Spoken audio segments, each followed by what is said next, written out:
kajian saya yang seterusnya ialah Wijayanegara, India tu. Sebab apa? Kalau kau pandai bahasa Jepun, kau mesti boleh adapt dengan bahasa India. Kat sana bahasa Urdu. Masa arwah Prof. Kukekin datang jumpa saya, Prof. Haidah dia kata, kalau you nak cari evidence tentang sejarah Tanah Melayu, dah tak ada kat Tanah Melayu ni sebab kita dijajah. Sama ada buku kita dibakar, sejarah kita ditimbuskan. Jadi kita kena pergi luar negara, cari di muzium-muzium Portugal mana, baru kau dapat sejarah kau macam mana. Kalau kita baca dalam hikayat Hang Tuah ni, dalam hikayat Hang Tuah tu, Hang Tuah ditugaskan pergi ke India untuk berjumpa dengan Sultan India tu. Kemudian di sana Hang Tuah dalam buku hikayat Hang Tuah tu, dia menjinakkan kuda Tezi, kuda Sultan, sebab kuda itu kuda liar. Sultan sayang kuda itu. Lepas tu, selepas viral video yang KL Express buat, adalah satu hamba Allah India ni kata pada saya, doktor pergi ke India ni ada filem Bharat Ek Kuch. Bharat Ek Kuch. Filem tu episod ke-28 ke macam tu, ada keluar gambar Hang Tuah. Bersilat. Lepas tu dia budak tu kata itu, dia siap cakap itu Laksman Hang Tuah from Melaka. Jadi bila saya pergi, kebetulan anak murid saya belajar di India. Tak sangka pula dia sama tempat yang tempat saya nak kaji tu, Kartanaka tu. Dia belajar kedoktoran, Dr. Fazrul namanya, Fazrul Halim. Jadi Fazrul lah bawa kami ke Kartanaka ni, di runtuhan Hampi. Ni satu runtuhan tau. Jadi di situlah kita nampak ada lelaki menjinakkan kuda Tezi dekat dinding batu tu kan. Kalau kita tengok kuil India kan berketuk kan. Lelaki tu bertanjak. Sekali pegawai Kementerian Tourism dia cakap, this is man from Malacca. You see the horse is from Arab, come to India, and this man from Malacca sit on the horse. Ni meriam kita di India tu. Di situ ada istana Sultan yang dah muram tau. Istana Sultan tu, Sultan India ni, dia dulu Muslim. Portugis dah nak takluk Goa ni untuk mengkristiankan orang Islam. Jadi orang Islam sana tak nak masuk Kristian, dia tangkap semua, dia atur semua 6,000 rakyat India tu depan Sultan, slaughtered.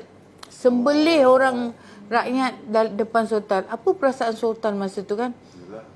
Takkan dia nak buang agama dia sebab rakyat dia. Jadi Sultan kemudian, rakyat seorang tak nak pindah agama, Sultan pun tak nak pindah agama, rakyat dia bunuh dulu depan Sultan, kemudian Sultan dibunuh. Kuatnya agama, pegangan agama Islam Sultan Goa tu dulu. Kalau kita kata kejatuhan Islam ni kan, mula kita tengok sebab apa? Kejatuhan India, lepas tu kejatuhan Uthmaniyah. Semua berlaku. Lepas tu dalam buku ini, buku Wijayanegara ni, satu advantage, saya bukan nak menjual buku, saya mensertakan buku Alfonso de Albuquerque di belakang ni. Macam mana Albuquerque tangkap menakluk Melaka. Kehebatan Melaka semua Alfonso ceritakan. Ada banyak senjata di Melaka. Dia dia menahan kota Melaka ini subuh. Kenapa subuh? Sebab di subuh hari Sultan menjadi imam bagi solat subuh pada tenteranya. Yang jaga tempat simpan senjata semua orang Islam. The mosque dia kata. Orang Islam jaga tempat simpan senjata. Jadi bila mereka sembahyang berjemaah, tempat simpan senjata mesti tak ada orang jaga kan. Jadi nak hubung antara masjid dengan tempat simpan senjata adalah jambatan. Dia runtuh, dia bom jambatan, tak dapatlah Sultan nak pergi ambil senjata. Jadi dia orang berlawan dengan keris, dengan pedang yang ada di pinggang ajalah. Itu yang dia orang kata sejarah orang Melayu lawan keris dengan tu, macam mana nak lawan. Tapi sebab apa? Sebenarnya Yang dia takluk ketika itu adalah kali kedua. Yang pertama berlawan orang Al-Buqa dah surrender. Kenapa surrender? Sebab meriam kita canggih. Pemegang dia kiri dan kanan.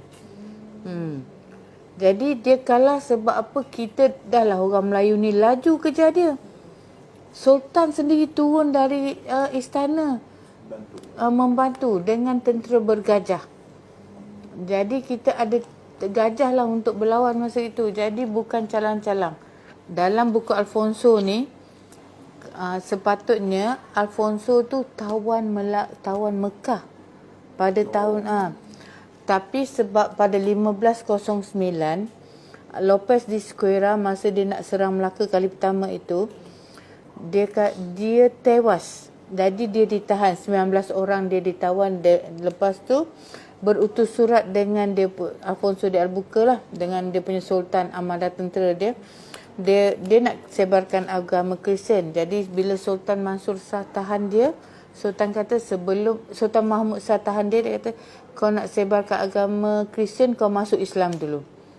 Jadi cerita itu sampai ke telinga Albuquerque. Albuquerque dah sampai sea tu, Laut Merah. Dalam ni ada, boleh baca.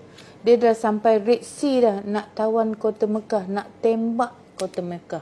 Jadi Albuquerque geram lah, dah dia punya tentera 19 orang kena tahan, suruh masuk Islam lagi. Jadi he make a U-turn at Red Sea. Dah sampai dah kat Laut Merah tu, tinggal nak bom kota Mekah je. Jadi sama ada Allah dah takdirkan Melaka jatuh sebab nak selamatkan kota suci orang Islam. Jadi buku ni saya dah siap, ada buku, catatan Al-Buqa tu, boleh baca dan ambil iktibar.